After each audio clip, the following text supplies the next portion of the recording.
Hi, I'm going to show you how to participate in a D2L discussion in the D2L Discussion forum. So the first thing is you have to find the assignment. So where you can find all discussions is go to Communication and then Discussions. And all of the available discussions will be available there. If it is past the deadline to participate in a discussion, it will probably be locked and you will not be able to participate.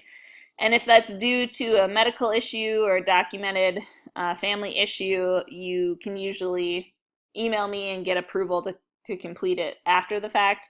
Otherwise, the deadlines are the deadlines and the work needs to be completed online. So first of all, you'll need to find the correct discussion. So find them based on the title, and I also include the due date. So week 1 discussion, if this is the first week, obviously that's the one. Also, this is the week that we're working on it, right? So you'd be able to check the date and make sure that lines up. And you'll click on where it says topic, and it'll be the title of the discussion forum. And there will be a description of what I'm looking for. It's really important to make sure you read this thoroughly so that you understand what I'm asking you to do, and you make sure that you meet any requirements that are included in the description here. So for example, I'll usually have a discussion forum have 2 parts. Part 1 will be where you make an initial post in response to the prompt. So you're starting a new thread in the discussion forum. The second part is when I ask you to reply to peers, and that is to facilitate discussion, sharing ideas, talking things through. Sometimes it might be a peer workshop where you give each other feedback on a draft, etc. So looking at this example here, part 1, it says write a minimum of 300 words introducing yourself to the class. So that's telling you what the topic is, you're introducing yourself, and it's telling you the minimum in order to get all the points available, you would have to write at least 300 words to be eligible to get full credit here.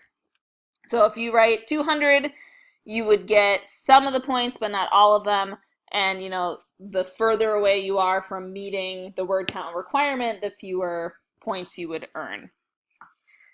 And then to give you some more information about how you can introduce yourself, there's some information, you can include your major, program, or field, educational experiences, work experience, hopes, dreams, etc. That is not saying you have to answer. See, it says possible content and topics.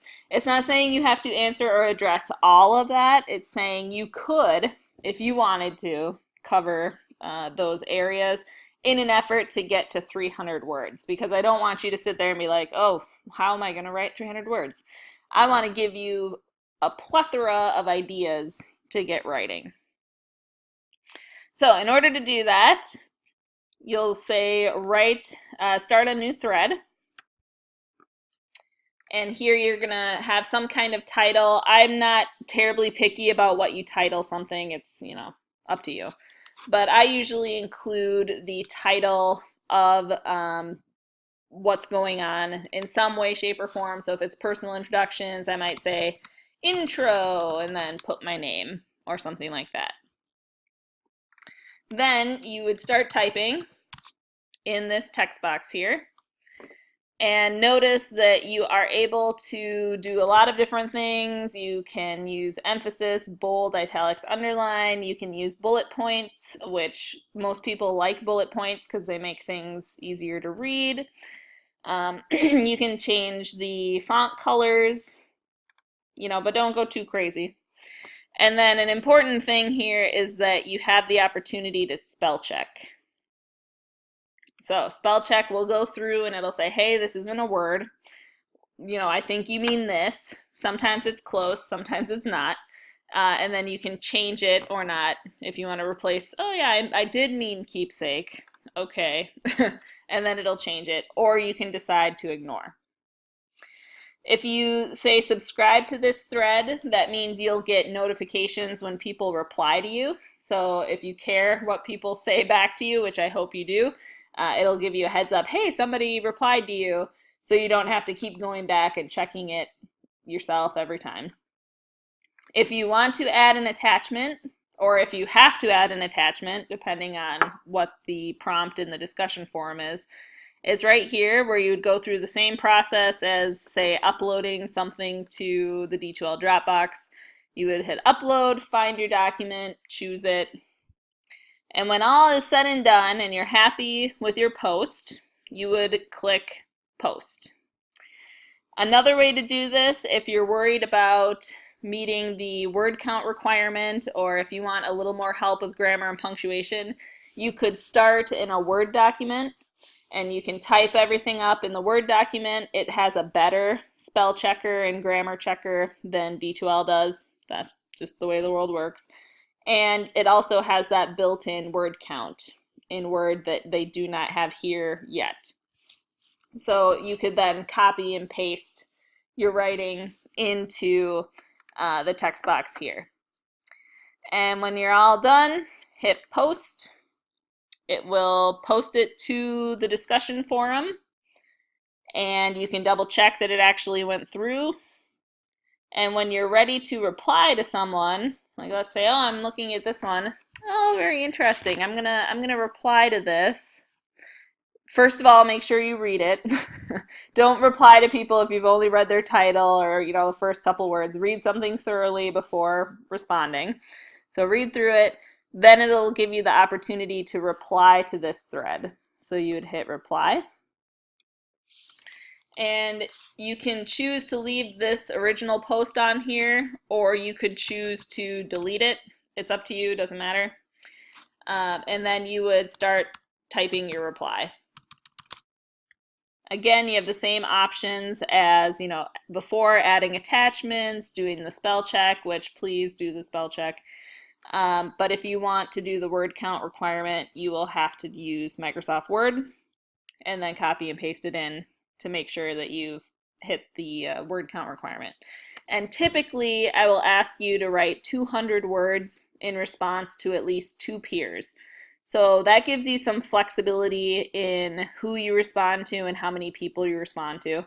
So for example, you could respond to 2 people and write 100 words back to each of them. That's one way of meeting the requirement. Or you could respond to 4 people and you could write 50 words to each of them and you would hit the 200 word requirement. So it gives you a little flexibility about how in-depth you want your replies to be and how many people you want to reply to.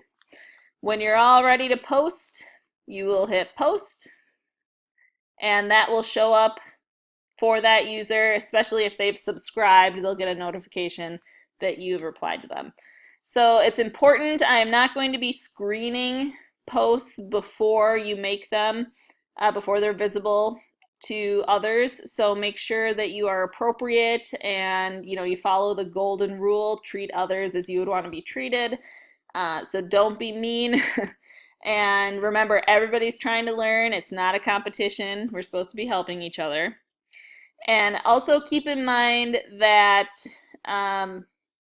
if you are working with someone's draft, I'm going to encourage you to be even more careful about providing feedback, because critical feedback is harder for people to take. So, we do need to be able to take critical feedback, but particularly when it's provided in writing, it can be a little touchy. And so you want to make sure that it comes across as helpful and not negative in any way. So we'll definitely talk about that in the future, but in the meantime, just, try to be kind, treat others as you would want to be treated. Definitely no fighting, no picking on each other, etc. All right, thank you.